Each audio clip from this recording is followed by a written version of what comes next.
ጦርነት በጨከነ ልቡ ባላበላበት ባላጠጣበት ጦር ሰብቆ ተነሳ ወንድሙን ሊያጠፋበት።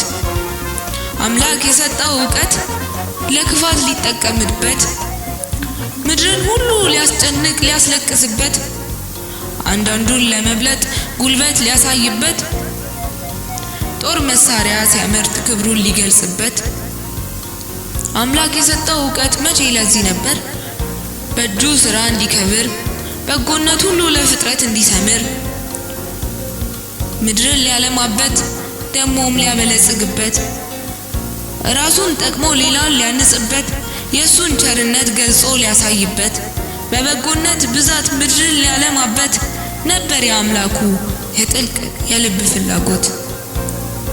ሰው ግን ሲያበላሸው ሲሄድ በድፍረት አምላኩ እግዚአብሔር ከላይ ሲናገረው ስለ ጦር መሳሪያ ደግሞም ሲያስተምረው በቂ ጠላት ኖሮት እንዲዋጋበት እኮ ነው። የአምላክ የጦር ዕቃ በግልጽ ተቀምጧል። ለራሳችን የመዳን ራስ ቁርን አድርጓል።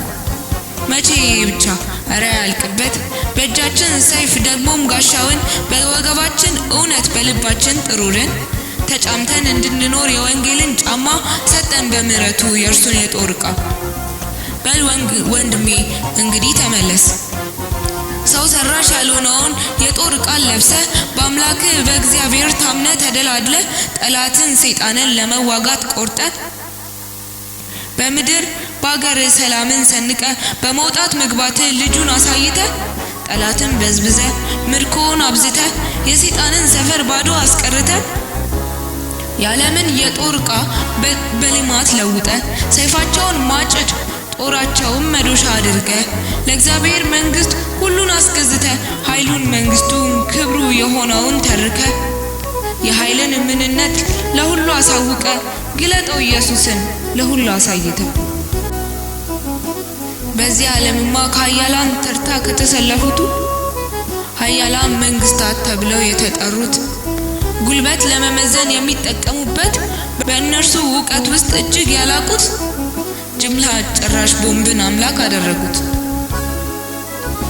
አንዱ ላይ ተነስቶ እንዲያጠፋው ሲናገር የፍቅርን ሕግ ትቶ አምላኩ ከላይ መኖሩን ዘንግቶ የጥፋትን ዜና በቁጣ አውጆ ልቡን በአመጽ ሞልቶ ከምድረ ገጽ አጥፋው እያለ ሲኩራራ ፈላጭ ቆራጭ አጥፊ ነቃይ ነኝ እያለ ሲንጠራራ አልሚያ በጂ እንደሆነ ራሱን ቆጥሮ ይናገር ጀመረ በትዕቢት ተነፍቶ።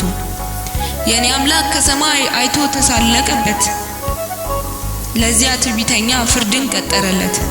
ጊዜው እስኪመጣ ጻድቅ ፈራጭ ሆኖ ጌታችን እስኪገለጥ በዚያ በጽድቅ ሆኖ ሁሉም በፊቱ ሊፈርድ እሱ ዳኛ ሆኖ ጊዜ ቀጥሮለት ለሁሉ እንደ ሥራው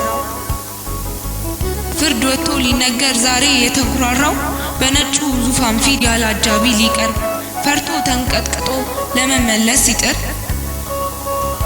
ያ ሁሉ ድንፋታ ቀረርቶ ውካታ መች በዚያ ይሰራል በነጩ ዙፋን ፊት ሁሉም መልስ ይሰጣል። እርቃኑን ተባርዶ በፍርድ ሲቀጣ አሊያም ስራው ጸድቆለት በደስታ ሲፈካ በአምላክ ሲመሰገን ሲሰጠው ወረታ እንዴት ያስደስታል የማታ